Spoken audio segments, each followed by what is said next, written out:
Europe میں آپ جائیں، جس ملک میں سب سے کم ٹینشن ہے وہیں ٹینشن کا ریشو سب سے زیادہ ہے. نہیں آ رہی بات میرا خیال ہے. آپ کی ساری خواہشات اگر پوری ہو جائے نا تو اس سے ٹینشن کبھی بھی ختم نہیں ہوتی. اس سے ٹینشن کیا ہوتی ہے؟ کیونکہ آپ میں مزید خواہشات جنم لیتی ہیں اور آپ کے اندر جو ریزسٹنٹ پاور ہے نا خواہشات پہ کنٹرول کرنے کی، اپنی منمانی زندگی کے خلاف چلنے کی، وہ صلاحیت آپ کے اندر ختم ہو جاتی ہے. روزہ آپ میں یہ کوالٹی پیدا کرتا ہے کہ آپ کی چاہتوں کے خلاف چلنے پر آپ کو مجبور کرتا ہے، جس سے آپ کے اندر اپنی خواہشات کو کنٹرول کرنے کی صلاحیت پیدا ہوتی ہے. کیونکہ انسان کی جو سب سے بڑی اور نیچرل خواہش ہے نا، جسے ہر شخص بلکہ ہر جانور بھی پورا کرنا چاہتا ہے، وہ ہے کھانا اور پینا. ہر چیز انسان سے برداشت ہوتی ہے، کھانے اور پینے کی چاہت پہ کنٹرول کرنا انسان سے برداشت نہیں ہوتا. سمجھ میں آ رہی بات کی؟ تو اسلام نے 1 مہینے کے لیے کیا کہہ دیا؟ جو آپ کی سب سے مرغوب چیز تھی نا کھانا اور پینا، اسی پہ پابندی لگا دی. تبھی آپ دیکھیں روزے میں کتنا عجیب سا ہوتا ہے انسان. صبح آفس جانے کا دل نہیں کر رہا کیونکہ وہ جو چائے پی کے جانے کی عادت تھی وہ چائے کیا ہو گئی. اور ٹائم کیسا رکھا ہے کھانے پینے کا؟ ایسا ٹائم کھانے کا رکھا ہے کہ دنیا میں کوئی بھی اس ٹائم پہ نہیں کھاتا.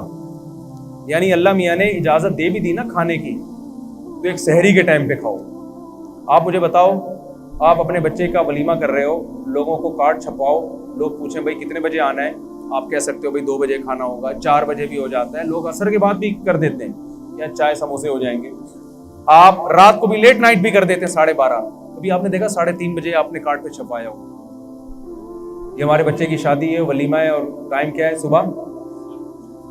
تو آپ کہو گے بھائی آپ کھاؤ، آپ کا بچہ کھائے، ہم اپنے گھر میں عزت کے ساتھ سو رہے.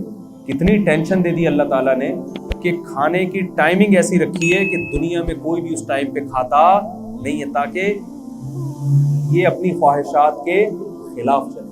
1 مہینہ کی یہ ٹریننگ ہے.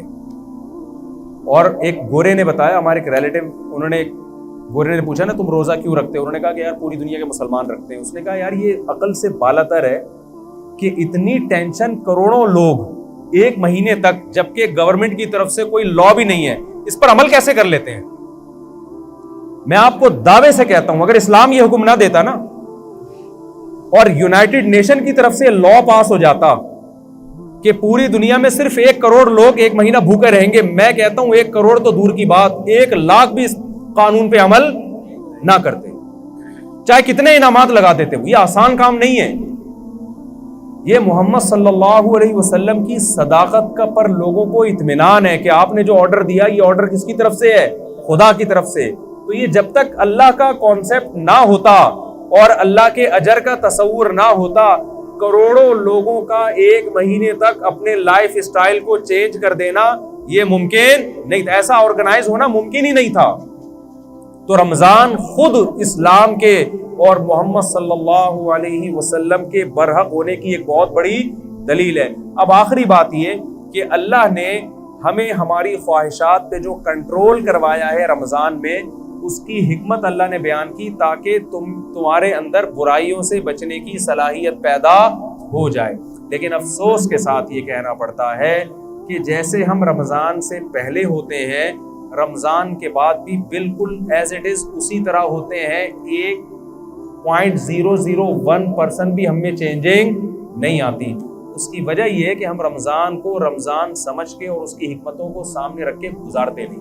تو اس رمضان میں میں اور آپ یہ ارادہ کر لیں کہ ہم ٹریننگ کی نیت سے انشاءاللہ اس رمضان کو گزاریں گے. ہم کہیں گے اے اللہ جو چیزیں حلال تھیں اور انتہائی مرغوب تھیں، ہم جب تیری خاطر اس کو چھوڑ رہے ہیں تو ہم یہ پریکٹس اس نیت سے کر رہے ہیں تاکہ جو چیزیں حرام ہیں اور ان کا چھوڑنا روٹی چھوڑنے سے آسان بھی ہے، ہم پورے سال ان حرام چیزوں سے انشاءاللہ بچنے کی کوشش کریں گے. اس نیت سے رمضان آپ گزاریں گے تو انشاءاللہ رمضان آپ کی زندگی میں چینجنگ لے کر آئے گا.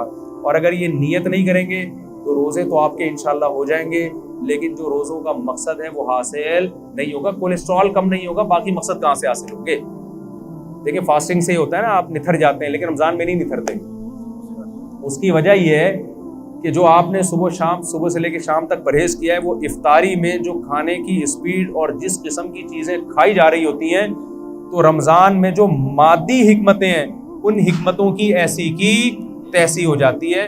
تو جیسے مادی حکمتوں کی پکوڑے کھانے اور سموسے کھانے سے ایسی کی تیسی ہوتی ہے، روحانی حکمتوں کی ایسی کی تیسی اس سے بھی زیادہ ہوتی ہے. تو ہم نے مادی طور پہ بھی اپنے آپ کو پہ کنٹرول کرنا ہے اور روحانی طور پہ بھی اپنے آپ پہ کنٹرول کرنے کی کوشش کرنی ہے.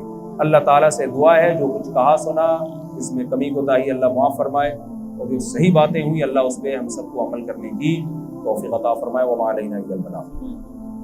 کوئی سوال ہو بھائی 5 منٹ ہے، کسی کے پاس ذہن میں کوئی سوال ہو پوچھ سکتے ہیں.